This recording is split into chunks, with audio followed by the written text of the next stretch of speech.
In this fifth part, that is the final and the concluding part of the poem, Ode to the West Wind, he is praying to West Wind. He is praying to West Wind for help. So he wants West Wind to be his helper to bring about a change in the society. Shelley is a revolutionary poet and he wants to bring a change in the society, in its customs and old conventions.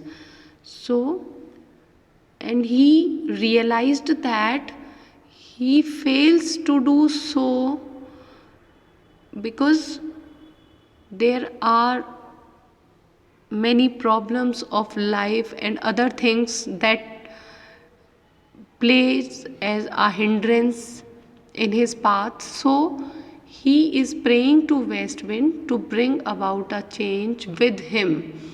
He is praying to help him to the West Wind. So in this stanza there is a note of optimism, because up till now in the fourth part the poet was he was feeling nostalgic that if I was a boy I would have done this and that, I would be uncontrollable, I would be very much free, I would bring about many changes.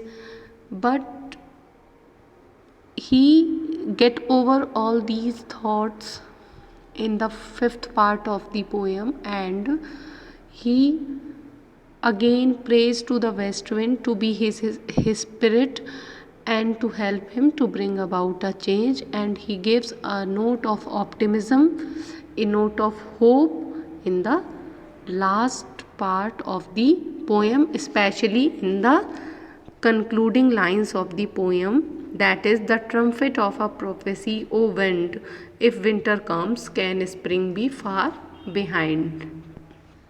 So he strikes a note of hope in the last lines of the poem. He says, make me thy lyre. Lyre is a musical instrument. Even as the forest is what my leaves are falling like its own. My leaves, my age. The tumult of thy mighty harmonies will take from both a deep autumnal tone. Autumnal tone means solemn or serious tone, serious songs of life, sweet though in sadness. Be thou, spirit fierce, my spirit. Fierce, as you all know, terrible. Be thou me, impetuous one, uncontrollable. Drive my dead thoughts over the universe like withered leaves, the dead leaves, the dry leaves, to quicken a new birth. And by the incantation of this verse, incantation, magic, charm, scatter, फैलाना, as from an unextinguished hearth, unextinguished, a fireplace which still contains sparks of fire. मतलब and hearth means fireplace. So hearth means in Hindi you can understand it like this. Hearth means चूल्हा, unextinguished मतलब बिना बुझा हुआ. पूरी तरह से बुझा हुआ चूल्हा नहीं होता, जब ऊपर राख दिखाई देती है लेकिन नीचे उसमें कुछ आग के चिंगारियाँ होती हैं, उन्हीं का रेफरेंस दिया है. Ashes and sparks my words among mankind, be through my lips to unawakened earth, all the human race or the people who are still in dream, who are ignorant still and unaffected by the changes. The trumpet of prophecy, future. O wind, if winter comes can spring be far behind. So make me thy lyre even as the forest is. P B Shelley says to west wind कि मुझे अपना lyre बना लो। Lyre is a musical instrument जिस पे तार बंधे हुए होते हैं और उस पे उंगलियां चलाते हैं तो म्यूज़िक क्रिएट होता है। तो पोइट कहते हैं कि जिस तरह से फॉरेस्ट में से जब तुम बहती हो, जब फॉरेस्ट में से निकलती हो तो पत्ते और सब हिलते हैं, पत्तियां हिलती हैं तो उनसे एक म्यूज़िक क्रिएट होता है। तो उसी तरह से तुम मुझे भी अपना म्यूज़िकल इंस्ट्रूमेंट बना लो जैसे कि तुमने फॉरेस्ट को बनाया है। Why what if my leaves are falling like its own.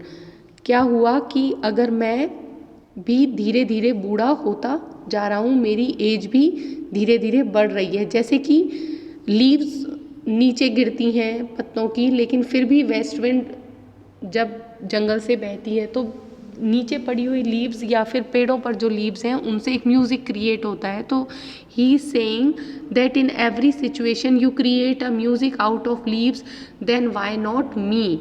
What if I am decaying in years? Though Shelley was only 26 when he was writing this poem, but he was so much depressed by the situations of that time of society that he feels that he has grown very much old.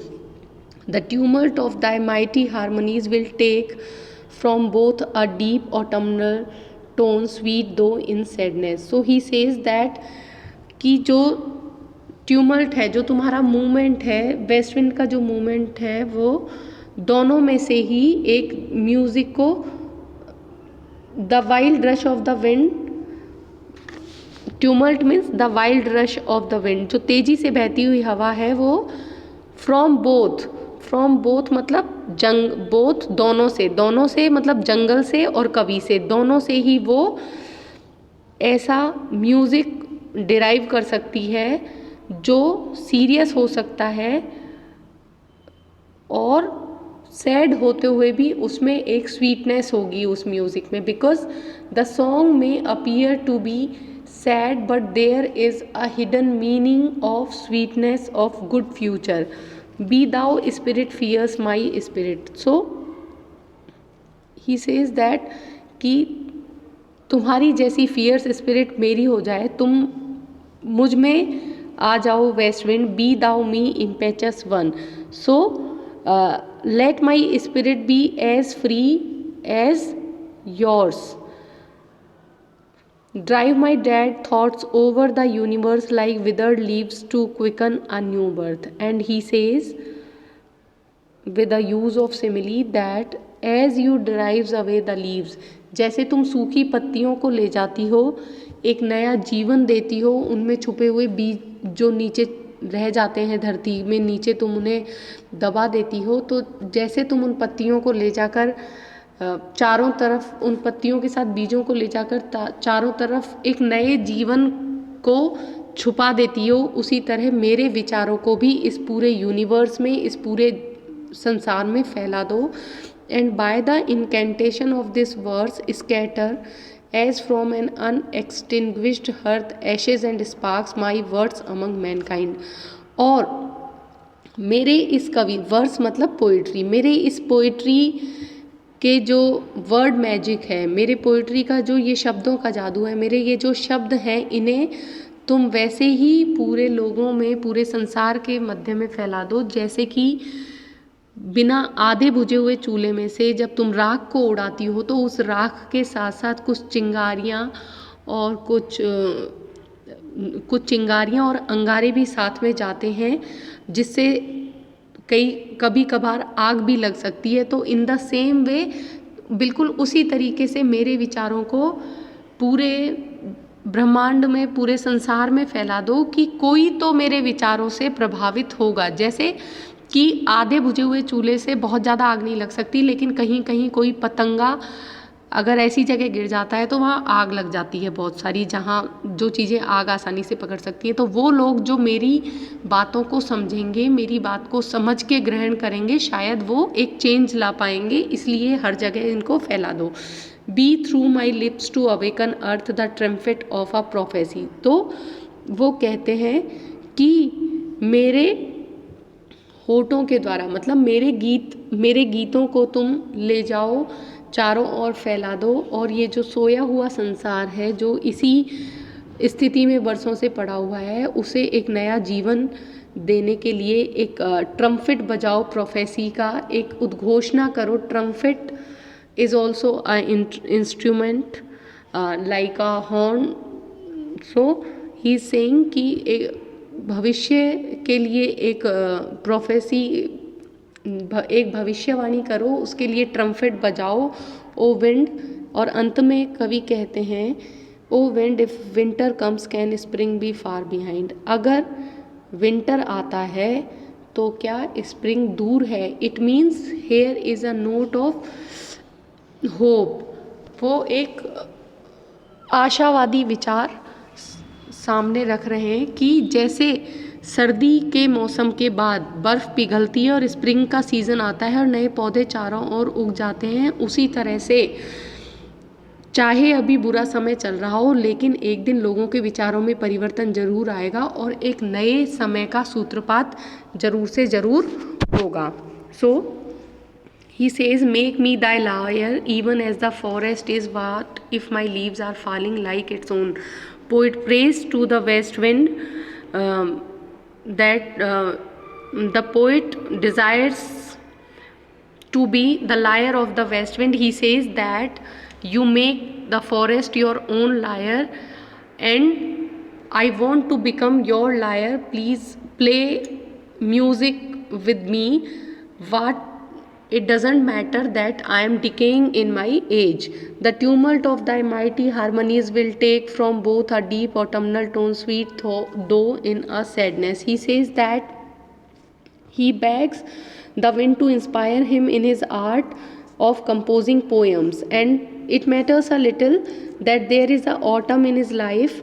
He is passing through the sorrowful days, and his youth is dead like the dry leaves. He wants the west wind to spread his message through the world. My spirit be thou, spirit fierce, my spirit be thou me, impetuous one. He says he wants the spirit of the wind to become his spirit, and he wants to share the uncontrollable and wild spirit of the west wind and spread his message through it. He implores the west wind to inspire him with its own fierce spirit. So he wishes his own spirit to be impetuous, swift, and proud as that of the west wind. He appeals it to take his place, and he and the west wind have kindred nature. So drive my dead thoughts over the universe like withered leaves to quicken a new birth. He says, or he requests, or he prays the west wind to drive away his thoughts with it, just as it carries the leaves with itself and buried them under the earth in order to give a new life in the spring. In the same way, the poet wants the west wind to carries his thoughts to the universe, and by the incantation of this verse scatter as from an unextinguished hearth ashes and sparks my words among mankind. He says that he prays to the west wind to scatter his verse of poetry among the mankind in order to bring a change. Just as the west wind scatters the fire, it scatters the ashes and sparks from an unextinguished hearth, and it creates a fire at some places sometimes. In the same way, the poet wants his thought to be scattered among the mankind with the help of the west wind. Be through my lips to unawaken earth the trumpet of a prophecy. He wants to bring a change in the society, so he wants the west wind to be the trumpet of prophecy through his lips, so that the ignorant people who are dreaming and unaffected, who are unaffected by the changes in the world, can be awakened